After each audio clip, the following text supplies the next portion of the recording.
What's up, folks? We're back with my third Jiu-Jitsu competition. As some of you know, I wrestled in high school, but I've been doing Jiu-Jitsu for 7 months at the time that this tournament was filmed.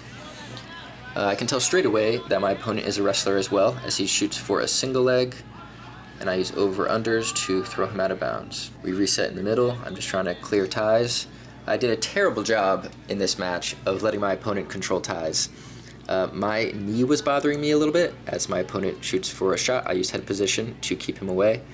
But I did a terrible job of letting my opponent control ties. Like right here, he has wrist control, and I'm just not addressing it at all. So he gets this guillotine. I know I need to get my head and my hips on opposite sides of his body, so I roll over and drive him into this passing position here.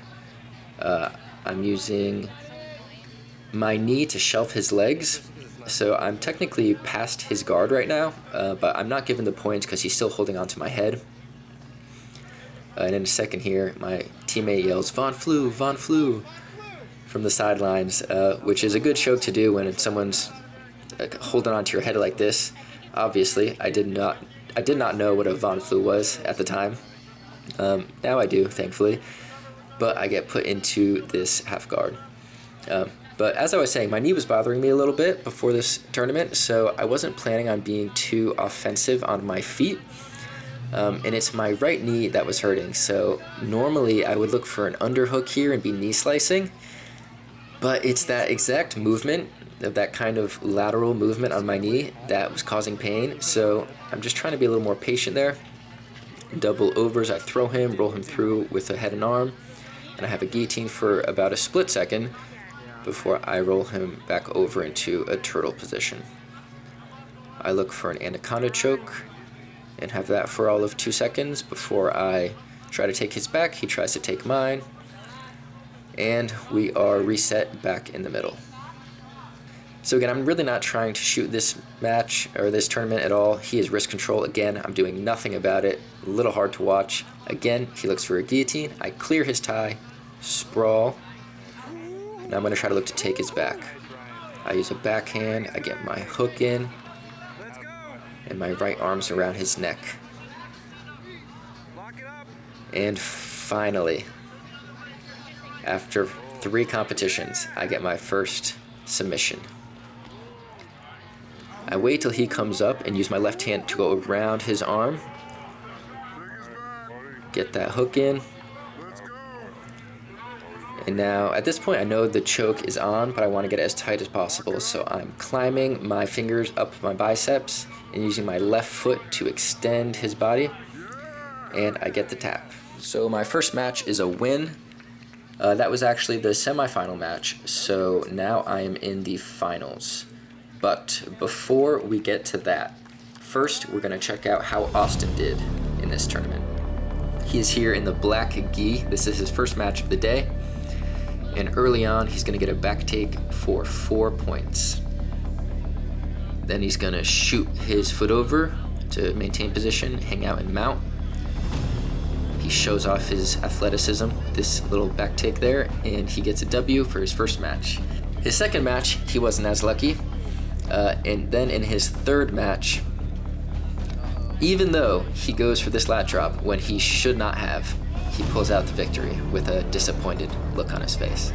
In the final match of the day for Austin, the winner of this gets third place. He finds himself with a collar choke and an opponent who does not want to tap. He is squeezing, and my coach tells the referee that he's unconscious. The ref pushes Austin off, and Austin thinks it's a good idea to yank his belt out from under him. Austin's a little wigged out as the dude wakes up, as you can tell by his facial expression. But it's all good. We're all just here to get better at jiu-jitsu, just have fun. So here, with 2 belts on his waist, Austin puts on the 3rd belt. Completely confused. But there we go. Austin wins 3rd place for his match, which is unfortunate because I might have predicted that. Today I'm like real nervous, and Ryan's like, I just feel like you're gonna get 3rd. I'm like, dude, I get 3rd. Good job, guys. This is humiliating. Well done. And now, on to my final match. Unfortunately, my camera woman forgot to click record, so the match starts here. We missed my opponent shooting for a fireman's carry, and me defending it and somehow ending up in mount. Honestly, I don't really remember. Here I have an underhook kind of knee slice position. I'm trying to maintain that mount, but I get put into half guard.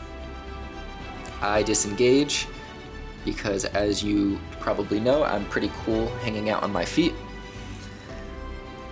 I get a head and arm, whip him over and try to hop into mount. But I'm not controlling his head very well, so my foot lands between his legs and he maintains half guard. I look for a gift wrap, but it goes over his head. And now I'm just concentrated on trying to get these underhooks up over his head. And he's trying to use his feet to get out of this high mount position, which gives me an arm bar in what would be one of my competition videos without a really, really bad arm bar. So here you have it, my very worst submission at its finest. There for a moment I get an angle to try to maintain back control, but this guy is good, he faces me, he doesn't want to give me that, and you get to see me play guard for about 5 seconds before the match is over. I was so tired there I put both of my hands up when the ref raised my hand. My conditioning was not up to par for this competition. But yeah, there you have it. I won my bracket at my 3rd Jiu-Jitsu competition. If you're sick and tired of watching me compete in novice grappling competitions, then you're in luck, because tomorrow I'm competing in my first intermediate competition at Naga. I will be the only white belt in my bracket. I'm competing against a bunch of blue belts, and under Naga rules, you can do heel hooks, toe holds, knee bars, all the scary stuff. If you're interested to see how I'm going to perform against a bunch of blue belts, or if you just want to see me get heel hooked, make sure that you click the subscribe button, like this video for the YouTube algorithm, and we'll see you next time. I'm gonna go for bad lat drops now because I want that $100. No.